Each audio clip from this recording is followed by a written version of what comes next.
성경 말씀 갈라디아서 6장 7절로 9절 말씀입니다. 신약 309쪽 되겠습니다. 갈라디아서 6장 7절로 9절의 말씀. 우리 함께 한 마음으로 합독하시도록 하겠습니다. 스스로 속이지 말라. 하나님은 업신여김을 받지 아니하시나니 사람이 무엇으로 심든지 그대로 거두리라. 자기의 육체를 위하여 심는 자는 육체로부터 썩어질 것을 거두고 성령을 위하여 심는 자는 성령으로부터 영생을 거두리라.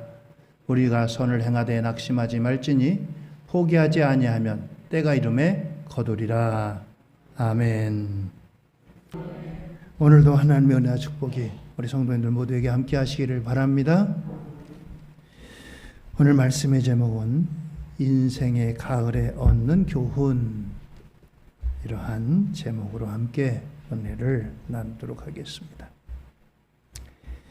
이런 말이 있습니다. 자연은 인생의 교과서다. 자연은 인생의 교과서다.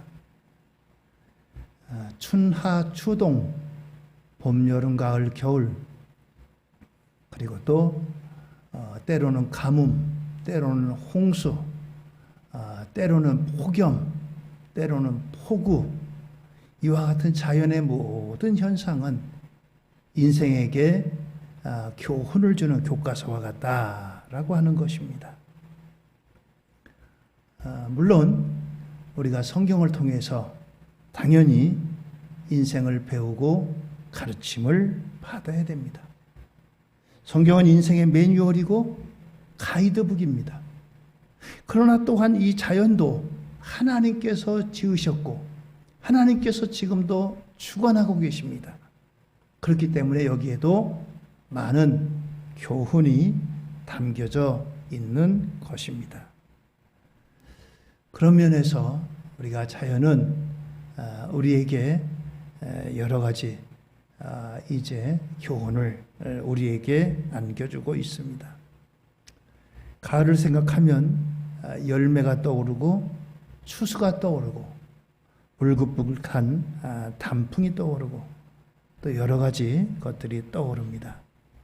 오늘 이와 같은 가을의 계절에 하나님께서 우리에게 주시는 이 자연의 계절 가을을 통한 하나님께서 저와 여러분들에게 주시는 주의 음성으로 듣는 귀한 이 시간 되기를 예수님의 이름으로 축원드립니다. 첫째는 인생의 가을에 얻는 교훈은 파종과 추수의 법칙이다라고 하는 것입니다. 그렇습니다. 이제 얼마 안 있으면 누런 황금들판에 벼 이삭을 추수하는 추수를 하게 될 것입니다. 그래서 가을이 되면은 특별히 사람들의 마음은 넉넉함과 또 그리고 여유가 넘칩니다. 우리나라의 가을은 봄과 여름에 힘들고 어렵게 이겨낸 이와 같은 계절을 넘어서 풍성함의 계절에 이르는 이러한 기쁨과 여유가 함께 담겨져 있습니다. 그런데 우리가 기억해야 될 것은 이러한 풍족한 추수 앞에 결코 이것이 이제 우리의 수고나 노력이나 땀 흘림이 없이 저절로 된 것이 결코 아니라라고 하는 사실입니다. 봄에 씨앗을 심고 여름에 가꾸는 이러한 수고의 결실로 추수의 수확의 기쁨이 있다라고 하는 것입니다. 그래서 파종과 추수의 법칙은 우리 인생에도 귀한 교훈을 주고 가르침을 줍니다. 파종과 추수는 자연의 법칙인 동시에 그래서 인생의 법칙이기도 합니다. 추수 농사만 그렇게 했어요? 우리 인생도 마찬가지죠. 사도 바울은 갈라디아서 오늘 6장 7절에서 이렇게 말씀합니다. 스스로 속이지 말라. 하나님은 업신여김을 받지 아니하시나니 사람이 무엇으로 심든지 그대로 거두리라 라고 했습니다. 여기 하나님이 업신여김을 받지 않는다. 쉽게 말하면 하나님은 바보가 아니시다. 바보가 아니시다. 안 심었는데 심었다고 해가지고 추수를 기다리고, 콩을 안 심고 팥을 심었는데 그 앞에 가서 여기 콩 열매를 거두기를 원하고, 거기에 대해서 하나님은 속지 않으신다. 그러니 하나님을 속일 생각하지 마라 라고 하는 그런 말씀입니다. 무엇으로 심든지 그대로 거두리라 라고 했습니다. 그렇습니다. 심는 양만큼 심는 종류대로 거둔다 라고 하는 뜻입니다. 그러면서 스스로 속이지 마라 라고 하는 거죠. 자기 꾀에 넘어가지 마라 라고 하는 것입니다. 이 심음과 거둠의 법칙은 하나님께서 정해 놓으신 만고불변의 법칙입니다. 세월이 흘러도 시간이 지나도 동양이나 서양이나 어디에 가든지 하나님께서 정해놓으신 이 진리의 법칙은 결코 변함이 없다라고 하는 것입니다. 파종과 추수의 법칙에는 하나님의 속성이 그대로 반영되어져 있습니다. 하나님에게는 공의라고 하는 하나님의 속성이 담겨져 있습니다. 공의가 뭡니까? 심은 대로 거둔다라고 하는 겁니다. 심은 대로 거둔다. 추수를 하려면은 파종을 하고 또 이것을 갖고는 수고를 하고 그리고 나중에 결실을 거두게 되죠. 수고하지 않고 파종하지 않고 수확을 거두기를 원한다면은 그거야말로 시체말로 도둑놈 신보인 겁니다. 씨도 안 뿌리고 가꿔주지도 않고 나는 여기서 수확 거둘 거야. 난 여기서 수확을 거둘 거야. 추수를 할 거야. 열매를 맺을 거야. 열매를 내가 거둘 거야. 이것은 하나님께서 기뻐하시지 않는다는 거죠. 공의로우신 하나님이 결코 이러한 도둑놈 심보에 맞춰주시고 축복하시는 분이 아니라고 하는 것입니다. 물론 하나님께서 이러한 인생들의 수고에다가 해를 주시고 또 비를 주시고 또 바람을 주시고 이와 같은 것들을 주십니다. 사람의 수고와 하나님의 은혜가 합해서 수확을 거두고 결실을 맺고 그리고 나중에 수확을 하게 되는 것입니다. 물론 하나님에게는 은혜라고 하는 이런 면도 있습니다. 은혜라고 하는 것은 내가 한 것 이상으로 내가 수고하지 않았음에도 하나님께서 공의로 이제 하나님께서 거저 베풀어 주시는 은혜입니다. 그런데 이와 같은 은혜를 너무 우리가 남발하면 안 돼요. 하나님은 은혜로우신 분이니까 내가 수고하지 않았는데 내가 씨 뿌리지 않았는데 열매 거두게 해 주옵소서. 하나님께서는 특별하게 하나님이 필요하시고 하나님이 긴급하게 하실 때 하나님께서 이런 은혜를 베풀어 주시지 시도 때도 없이 아무 때나 베풀어 주시는 게 아닌 거예요.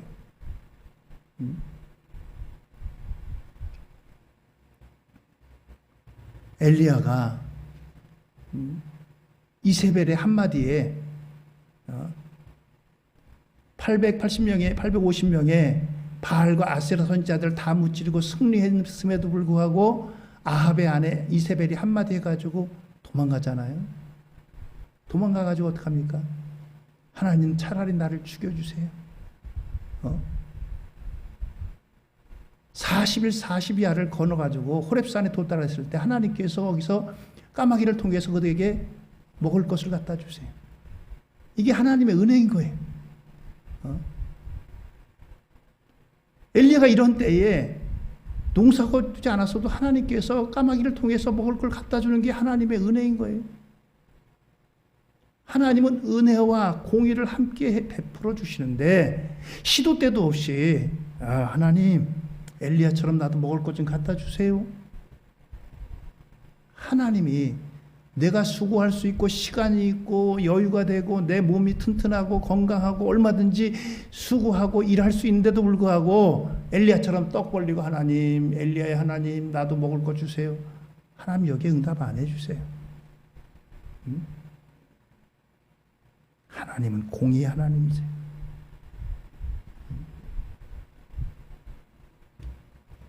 하나님 은혜라고 해가지고 공부하지도 않고 서울대학에 합격하고 대학에 합격하고 하나님 이러신 분이 아니에요. 하나님께서 바로 이와 같은 이러한 파종과 수학의 이와 같은 것들을 통해서 인생들에게 깨우치고 인생들에게 말씀하시는 겁니다. 노력하지 않고 성공을 바라는 것은 도둑놈 신부예요. 신앙생활에도 마찬가지예요. 하나님 앞에 기도하지 않고 기적을 바라는 것? 아이고 하나님이 알아서 해주시겠지. 그렇습니다, 여러분들. 영적인 세계에도 이러한 파종과 수학의 법칙이 적용되는 겁니다. 두드리고 찾고 문을 열고 이러한 기도와 간구에 뒤에 하나님께서 응답하시는 응답의 역사가 거기에 따르는 거예요. 그렇습니다.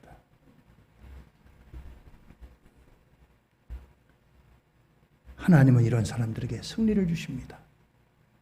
응답을 주십니다. 축복을 주십니다. 기적을 허락하셔요. 기적을 허락하셔요. 여러분들 새벽기도 잘 따라하고 계시죠? 통성경으로. 다니엘서에 보면 다니엘과 그 친구들이 바벨론의 포로로 잡혀갔어요. 0.1%의 사람들만을 특별히 선발해가지고 바벨론의 국립대학 장학생으로 공부합니다. 거기다 기숙까지 완전히 제공하고 그들이 먹는 음식은 왕이 먹는 음식과 같을 그런 급을 줍니다. 얼마나 산해진미겠어요? 그런데 이 다니엘과 세 친구들이 나는 이건 못 먹습니다. 나는 하나님의 사람입니다. 하나님의 사람 이거 먹으면 안 되는데 저는 물과 채소만 주세요. 죽으려고 환장했지. 포로로 끌려온 주제. 그런데 허락을 받습니다. 열흘만 기회를 주세요. 열흘 동안 제가 이것 먹고 여기 있는 친구들은 왕이 먹는 이 기름진 음식을 먹고 열흘 후에 비교해 봐서 누가 더 건강한지 한번 비교해 보시고 그때 가서 판단해 주세요. 그래, 열흘간 그렇게 해보자. 열흘 동안 물과 채소만 먹고 나머지 친구들은 산의 진미 좋은 음식을 먹습니다. 열흘 후에 보니까 이 다니엘과 세 친구들이 더 건강하고 더 아름다웠다고 했어요.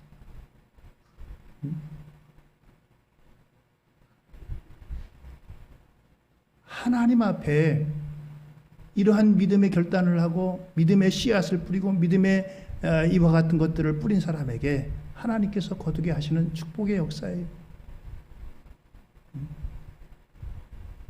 그렇습니다. 영적인 세계도 마찬가지예요. 뿌리는 수고가 없이 여러분들 거두려고 그것이 하나님의 은혜라고 남발하지 마세요. 그건 하나님의 은혜가 아니에요. 하나님께서 필요하시면 하나님께서 그것을 뛰어넘는 초자연적인 기적의 역사를 주시지만 아무 때나 주시는 건 아니에요. 내가 필요하다고 주시는 게 아니에요. 하나님이 필요하실 때 주는 거지. 우리 너무나 착각하고 있어요. 하나님, 성경에 이렇게 기적을 주신 것처럼 나도 그런 기적을 주세요. 이런 역사를 주신 것처럼 나도 이렇게 주세요. 하나님이 필요하실 때 주시는 거예요. 그거는 우리는 보편적인 은혜, 뿌리고 거두는 이와 같은 이제 심고 거두는 하나님의 은혜, 이것도 하나님의 은혜인 거예요. 영적인 면에서도 마찬가지입니다. 영적으로 뿌리고 거기에 하나님께서 수확을 거두는 이러한 축복의 역사, 승리의 역사를 맛보기를 주의 이름으로 축원드립니다. 두 번째는 심는 대로 거두는 추수의 법칙이에요. 앞에도 말씀드린 것처럼 무엇으로 심든지 심는 그대로 거둔다라고 했습니다. 그러면서 여기 특별히 이제 갈라디아 6장 8절의 말씀입니다. 갈라디아 6장 8절이요. 우리 같이 한번 읽어보실까요? 자기의 육체를 위하여 심는 자는 육체로부터 썩어질 것을 거두고 성령을 위하여 심는 자는 성령으로부터 영생을 거두리라. 아멘. 여기 육체를 위해서 심는다. 육체를 위해서 심는다는 말이 무슨 뜻이겠어요? 인간의 악한 본성을 말합니다. 우리 사람에게는 이런 악한 본성이 있어요. 아담의 후손이기 때문에 죄의 후손이기 때문에 죄의 본성을 가지고 있어요. 누가 가르쳐주지 않아도, 부모님이 가르쳐주지 않아도, 선생님이 가르쳐주지 않아도, 어느 누가 가르쳐주지 않아도 악한 본성이 우리 속에는 있어요. 이 악한 본성대로 악한 본성을 따라 그렇게 사는 자는 썩어질 것을 거둔다. 그러나 이것을 이겨내고 성령을 위하여 심는 자는 성령으로부터 영생을 거둔다라고 했습니다. 그렇습니다. 그래서 육체를 위해서 심는 자의 특징은 뭐냐? 무엇을 먹을까? 무엇을 마실까? 무엇을 입을까? 오로지 육신만을 위해서. 육신도 물론 잘 보존해야 돼요. 육신의 건강을 위해서도 보존해야죠. 뭐 운동도 해야 되고 음식도 좀 가려 먹어야 되고. 여기서 말씀하는 이런 것들은 그런 의미가 아니에요. 육체의 본성, 악한 본성을 따라 악한 본성이 이끄는 대로 그렇게 살아가는 겁니다. 악한 본성은 어떻게 해요? 심지 않고 남의 걸 빼앗습니다. 저거 갖고 싶은데 내가 수고하고 노력하지 않고 뿌리지 않았는데 남의 것을 마음대로 갖고 있습니다. 저 사람이 없어야 내가 더 높이 올라가고 더 많이 가질 텐데 미워하고 악한 일을 도모하고 더 나가서 실행에 옮기고 이런 것들이 악한 본성인 거예요. 우리 본성은 그대로 놔두면 이렇게 따라간다는 거예요. 따라간다는 거예요.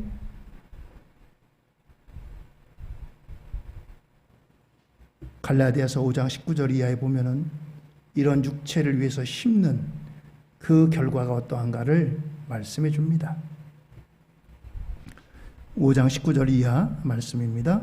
육체의 일은 분명하니 곧 음행과 더러운 것과 호색과 우상숭배와 주술과 원수 맺는 것과 분쟁과 시기와 분냄과 당짓는 것과 분열함과 이단과 투기와 술취함과 방탕함과 또 그와 같은 것들이라. 전에 너희에게 경계한 것 같이 경계하는 이런 일을 하는 자들은 하나님의 나라를 유업으로 받지 못할 것이요. 그렇습니다. 육체를 위해서 심는 결과가 이렇게 나타난다는 겁니다. 악한 본성을 따라 사는 게 이렇게 나타난다는 거예요.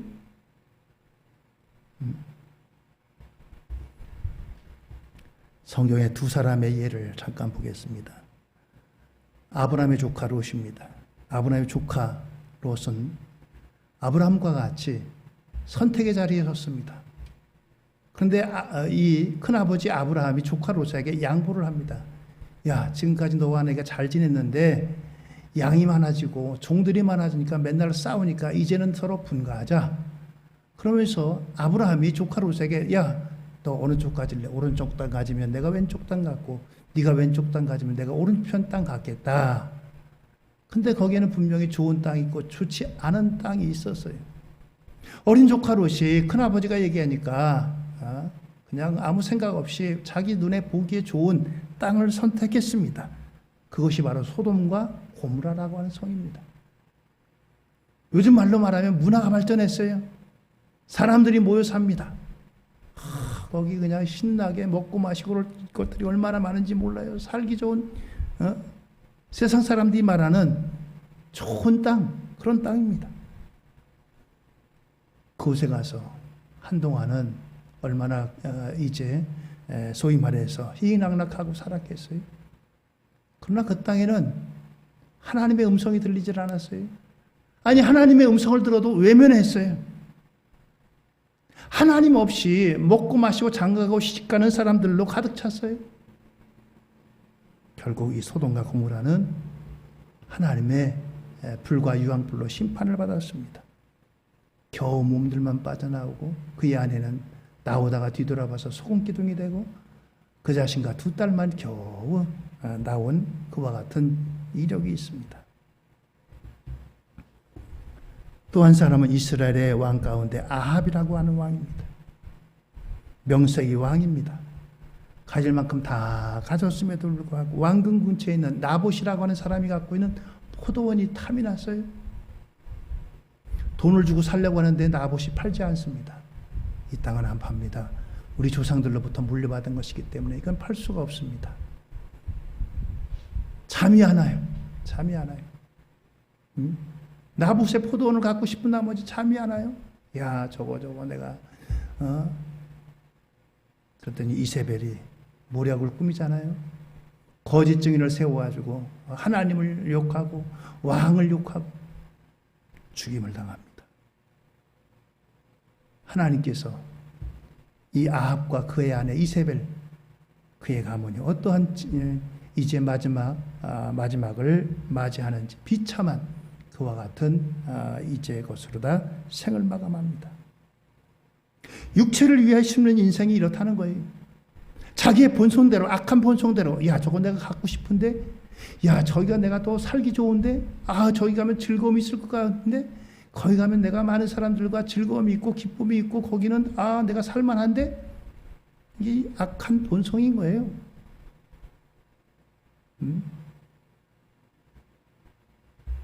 본성의 결과가 이렇다는 겁니다. 그러면서 우리에게 정말 심어야 될 세 가지를 말씀하고 있습니다. 그럼 심어야 될 세 가지가 뭐냐? 첫째는 믿음의 씨를 심으라라고 하는 겁니다. 믿음의 씨를 심으라. 우리가 예수님을 믿음으로 죄사함을 받고 하나님의 자녀가 됩니다. 할렐루야. 그렇습니다. 그렇기 때문에 믿음의 씨를 심고 구원을 거둬야 되는 거예요. 로마서 10장 9절 이하에 보면 내가 만일 내 입으로 예수를 주로 시인하며 또 하나님께서 그를 죽은 자 가운데 살리신 것을 내 마음에 믿으면 구원을 받으리라. 사람이 마음으로 믿어 의에 이르고 입으로 시인하여 구원에 이르느니라. 할렐루야. 그렇습니다. 믿음의 씨를 심어야 돼요. 믿음으로 의로워집니다. 앞에 여러분들 하나님의 속성 가운데 하나님의 공의와 은혜를 말씀드렸잖아요. 만약에 공의대로 한다면 우리가 뭔가를 해야 돼요. 그런데 구원에 있어서는 하나님의 은혜가 절대적으로 100%예요. 우리가 어떤 수고 안 하고 노력 안 하고 애쓰지 않아도 우리가 이 예수님을 믿음으로 말미암아 구원을 얻기 때문에 이것을 가리켜 은혜라고 하는 겁니다. 은혜라고 하는 거예요. 그렇습니다. 우리가 예수 그리스도를 믿음으로 말미암아 우리가 의롭다함을 얻습니다. 그리고 의롭다함을 얻지만 이것으로 끝이 아니고 이 땅에서 말씀과 성령으로 거룩한 삶을 살아가야 됩니다. 예수님을 닮음으로 변화되고 예수님의 이제 마음을 닮아가고 예수님을 닮아가는 겁니다. 이를 성화라고 합니다. 그리고 주님 오실 때까지 우리가 이 믿음 지키고 이 땅에서 믿음의 선한 싸움 싸우다가 주님 다시 오실 때 부활하면서 영화로운 모습으로 변화되게 되는 것입니다. 우리가 그래서 이 땅에서 필요한 것이 뭐냐? 거룩함에 이르는 그와 같은 열매를 맺는 것인데 그것이 바로 갈라디아 5장 16, 22절 이하에 보면은 성령의 열매인 것입니다. 먼저 갈라디아 5장 16절에는 내가 이르노니 너희는 성령을 따라 행하라. 그리하면 육체의 욕심을 이루지 아니하리라. 성령을 따라 행하라. 그러면서 22절 23절에는 오직 성령의 열매는 사랑과 희락과 화평과 오래 참음과 자비와 양성과 충성과 온유와 절제니 이 같은 것을 금지할 법이 없느니라. 그렇습니다.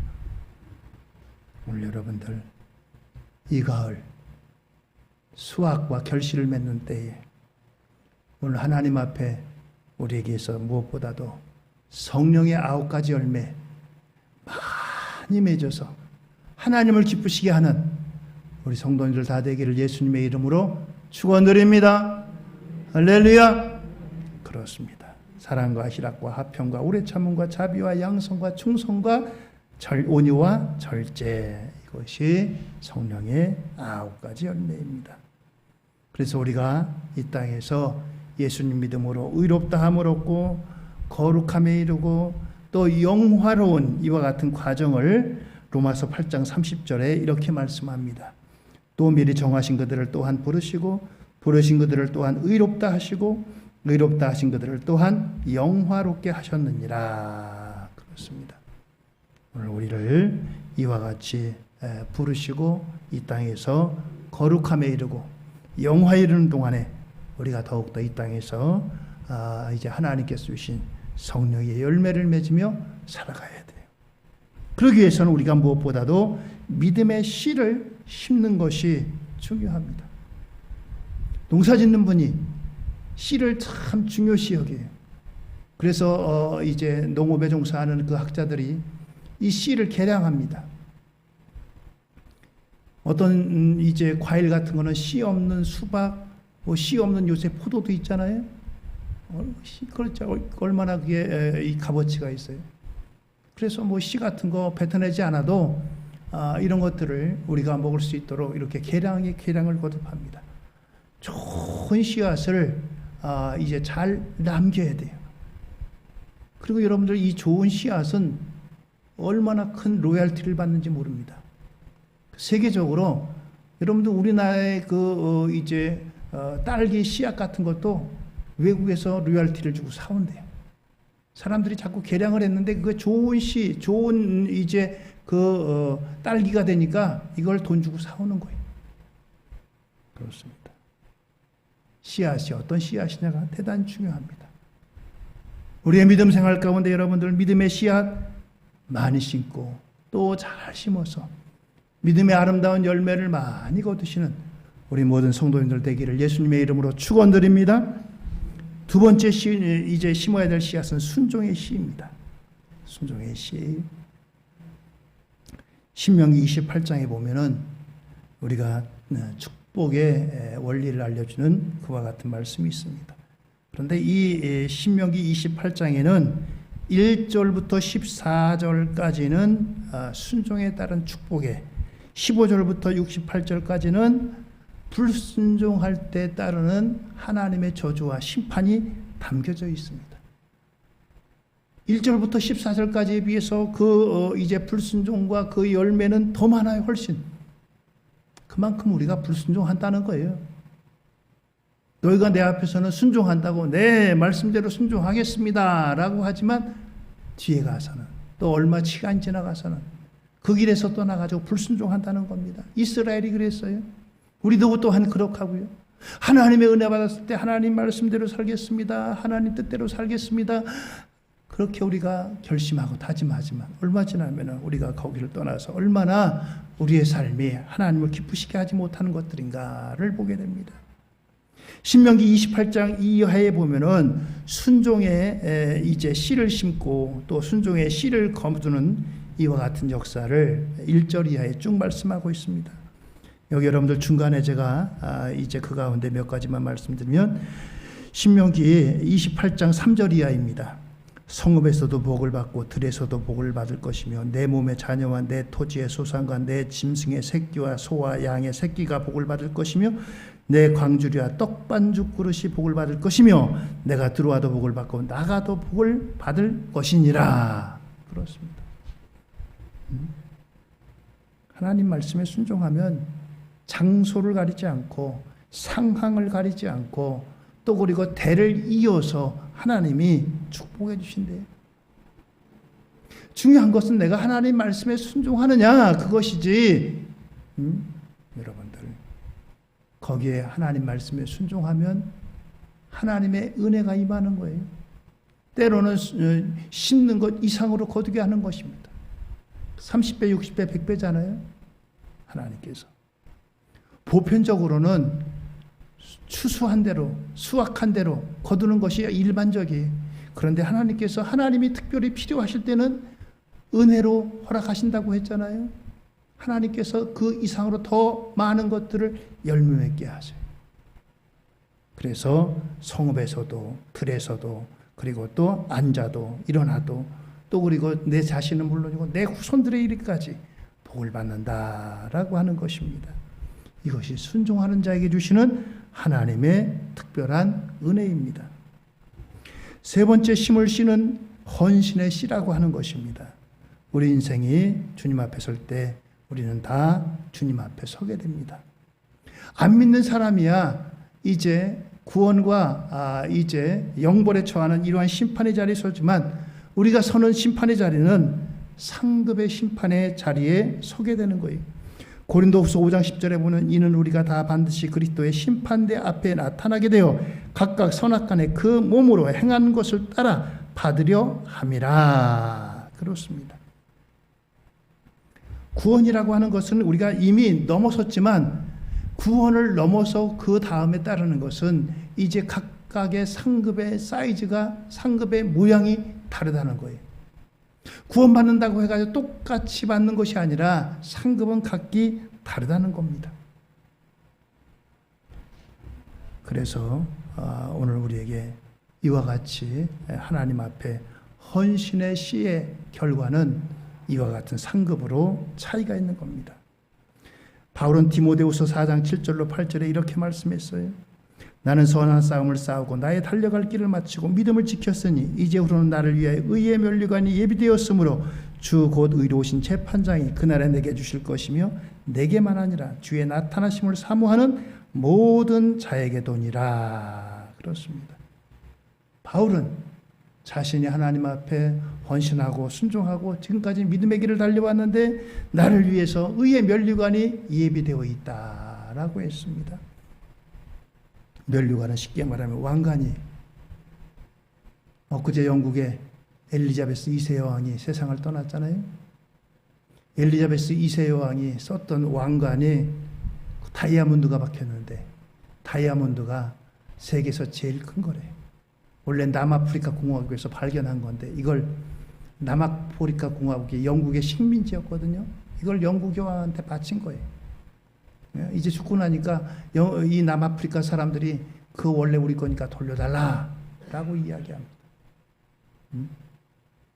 우리는 영국 여왕 보면 인자한 미소라든가 그런 거 보고 우리는 저거 하지만 실질적으로 영국의 식민지를 거쳤던 사람들은 치를 떨고 있어요. 우리가 일제시대 때 그 고난을 겪었던 것처럼 그들도 그런 고난을 겪었어요. 수탈해 가고 사람들 죽이고 얼마나 많은 괴롭힘을 당하고 그런지 알 수 없어요.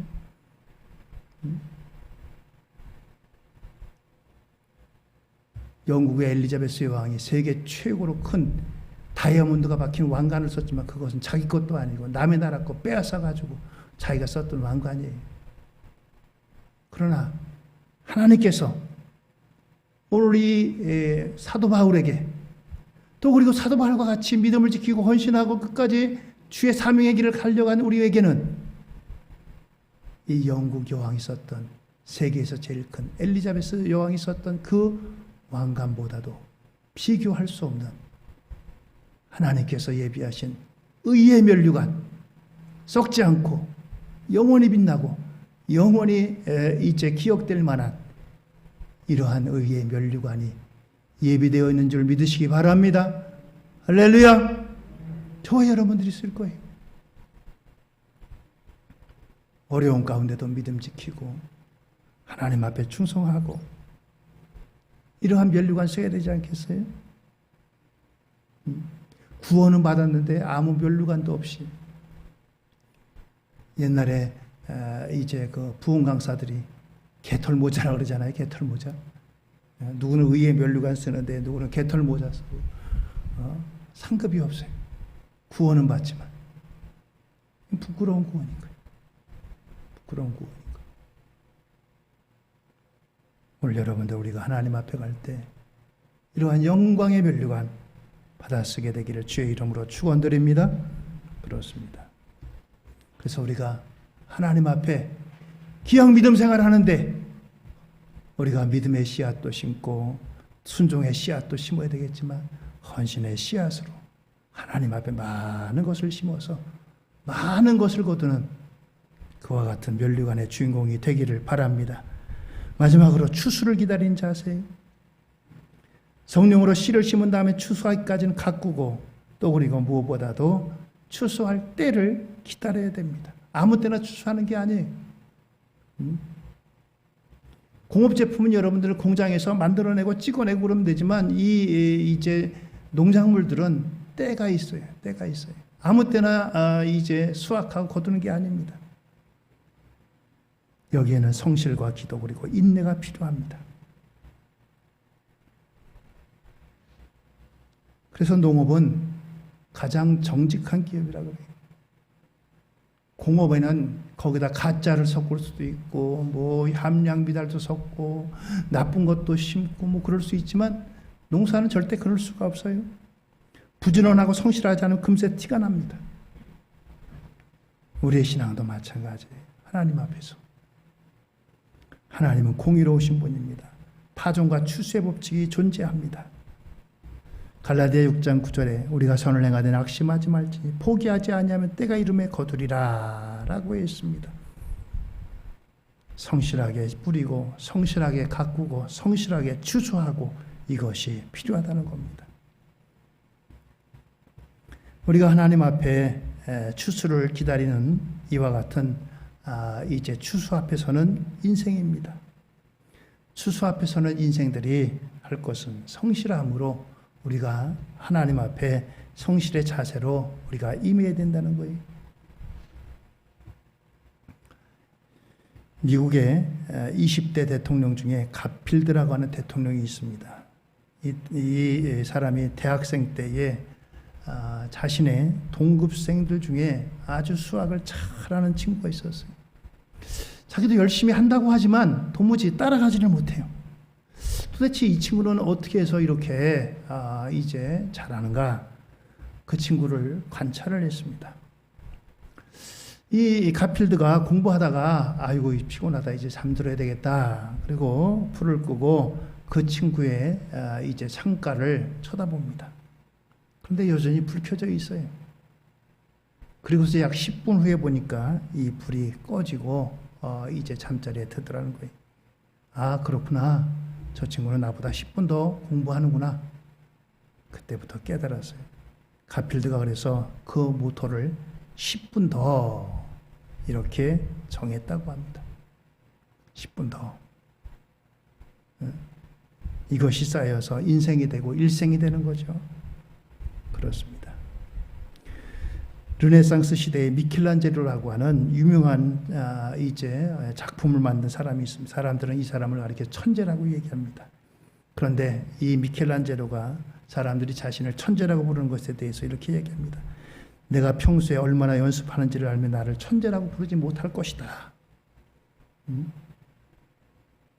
그가 노력도 않고 수고도 않고 그냥 뭐 대충 아무렇게나 해가지고 이렇게 되는 것 같지만 내가 얼마나 노력하고 했었는지 모른다. 그것을 강조합니다.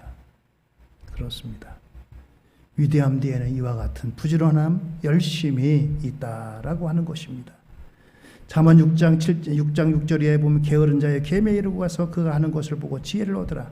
계미는 두령도 없고 감독자도 없고 통치자도 없을 때 먹을 것을 여름 동안에 예비하며 추술 때 양식을 모으느니라 라고 했습니다. 그렇습니다. 우리도 마찬가지예요.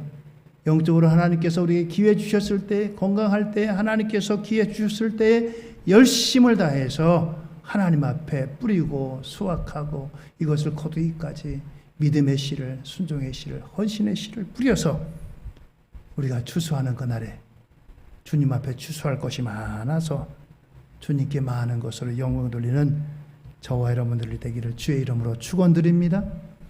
그렇습니다. 이것이 이 땅에서 저와 여러분들이 해야 될 일이에요. 특별히 뭐 믿음 생활에는 여러분들은 맨날 새로운 것 없나? 새로운 것이 강점이 아닙니다. 하나님이 이스라엘 백성들에게 맨날 너희들 뭐 새로운 것, 오늘은 이거 하고 내일은 저거 하고 금년에는 이거 하고 내년 저거 하고 아닙니다. 그들에게 말씀하신 것은 똑같아요. 너희들 말씀을 잘 들어라, 새겨라, 지켜라, 가르쳐라. 그렇다고 해가지고 뭐 새로운 말씀 주시는 거 아니에요. 하나님께서 주신 성경 말씀은 동일해요. 아, 저거 들은 건데, 저거 알고 있는 건데, 알고 있는 거 또 듣는 겁니다. 알고 있는 거 또 새기는 거예요. 알고 있는 거 행하는 거예요. 알고 있는 거 자녀들에게 가르치는 거예요. 그게 무서운 힘인 겁니다. 신앙생활도 마찬가지예요. 하나님의 말씀으로 또 기도하고 예배하고, 그게 하나님 앞에 우리 신앙생활의 힘인 거예요. 그렇습니다. 여러분들 부디 매주마다 나가는 주보의 분량대로만 읽으세요. 성경 뭐 1년에 10독하고 20독하고 100독 하는 것도 좋지만, 여러분들 성경 1년에 1독, 그것만 해도 큰 힘입니다. 한꺼번에 읽으려고 하지 마세요. 하루 분량만 읽으세요. 하루 분량만. 하루 분량만 읽으세요. 10분이면 충분합니다. 10분이면 충분해요. 하나님 말씀 잠깐 묵상하시고요. 새벽기도 여러분들 그 시간에 못 들어오면 나중에 밴드에 올려져 있으니까 그거라도 보세요, 여러분들. 밴드에 올려서 내가 통계를 보니까 참, 밴드를 지워버리든지 해야지. 보지도 않아요. 활용하세요, 활용해. 예? 하나님 주신 미디어를. 그게 우리 신앙의 힘인 거예요. 신앙의 힘이 다른 거 아니에요. 능력이 거기서 나오는 거예요. 능력이 거기서 나오는 거예요. 그게 알게 모르게 자꾸 쌓이면요, 그게 힘이 되는 거예요. 힘이 되는 거예요. 신앙의 놀라운 힘이 되는 거예요. 거기서 영적인 파워가 나오는 거예요. 능력이 나오는 거예요. 그렇습니다. 그래서 우리가 하나님 앞에 해야 될 것들이 있습니다. 시편 126편 5절로 6절입니다. 눈물을 흘리며 씨를 뿌린 자는 기쁨으로 거두리로다. 울며 씨를 뿌리러 나가는 자는 반드시 기쁨으로 그 곡힌 땅을 가지고 돌아오리로다. 할렐루야. 그렇습니다. 씨를 뿌리세요. 많이 뿌리세요. 좋은 씨를 뿌리세요. 수확을 거둡니다. 하나님 앞에 좋은 것으로, 많은 것으로 수확을 거둬서 주님 앞에 설 때 잘했다, 착하고 충성된 종아. 오늘 이 자리에서는 저와 여러분들 우리 모두가 되기를 예수님의 이름으로 축원을 드립니다. 할렐루야. 기도하시겠습니다.